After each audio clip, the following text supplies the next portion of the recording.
Here's a true story about a young lad named John. Just a local farm boy, but there was something special about the lad. A glint in his eye, a fire in his belly, a spring in his step. And one day, he went for a walk. Now this walk began when his father died. The year was 1819, and he was just 14 years old. Bereavement counselling. Well, these were the days when young boys were sent into the fields. The mills, the mines, tough times. But young John was smart enough to be lucky. His father's farm, where he was born and raised, was sold, and the proceeds used to open a grocer's. Big responsibility for the wee lad. His own shop in Kilmarnock, with his name on the door, John Walker, or Johnny, as the world now knows him. Back then, all grocers stocked a range of local single malts, but they could be a wee bit inconsistent. For John, that wasn't good enough. He began blending different malts together as a way of offering his customers a consistent, unique product. Now this backroom art quickly developed into a commercial proposition, and a very profitable one. And because there's nothing like a commercial proposition to stir the Scottish heart, it grew quickly into an industry filled with ambitious entrepreneur distillers. John thrived in this environment, and so too soon with his sons, Robert and Alexander, who joined him on his journey. The Walkers became the biggest name in a rapidly growing industry. They were unstoppable. In one bold bit of 19th century corporate raiding, they bought the famed distillery at Cardew, lock, stock and ensuring their supply of this silky single malt, and guaranteeing, more importantly, that none of the other big blenders could get their hands on it. But young Alexander wasn't content with being Scotland's biggest blender. Not ambitious enough for him, no.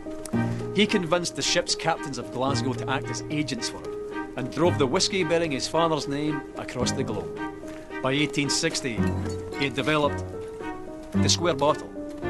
Now, with a label at an angle of precisely 24 degrees. No big deal, you might think, but you'd be wrong. The square bottle meant less breakages and more bottles per shipment. The diagonal label meant larger type, and together that meant Johnnie Walker had unmistakable presence on any shelf in the world. The bottle became an icon, and the rich liquid it contained sought after and consumed across the globe. Quite a character, Alexander Walker. Master of the blender's art. Ambitious, uncompromising, Mr. Walker. It was John's grandsons, George and Alexander II's turn to join him on his journey. They led the brand into the 20th century.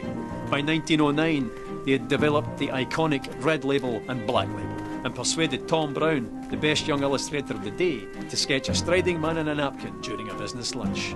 In the stroke of a pen, the Victorian grocer was transformed into an Edwardian dandy. By 1920, Johnny's walk had taken him through 120 countries, and he continued walking through the brand's advertising over the next 50 years, into the fabric of global culture, deep into the dark hearts of several wars, to the pleasure palaces of the aristocracy, immortalised by screen legends, celebrated by filmmakers, singers, songwriters, novelists, shoulder to shoulder with the great sportsmen of the age, winning countless international awards for quality, and even being awarded the Royal Warrant by King George V.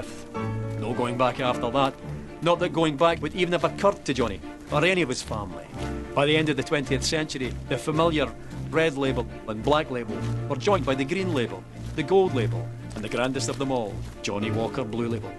By the beginning of the 21st century, Johnnie Walker wasn't just the world's biggest whisky brand, but an international symbol of progress. The brand's keep walking mantra, adopted by pro-democracy protesters and parliamentary speechwriters. What would the farm-born Victorian grocer have thought of all of this? He'd have loved it. A Victorian farm-born grocer he might have been, but he and the family that followed him were possessed by a fiery ambition with the skill and intelligence to match. 200 years later, and Johnnie Walker's still walking, and he's not showing any signs of stopping.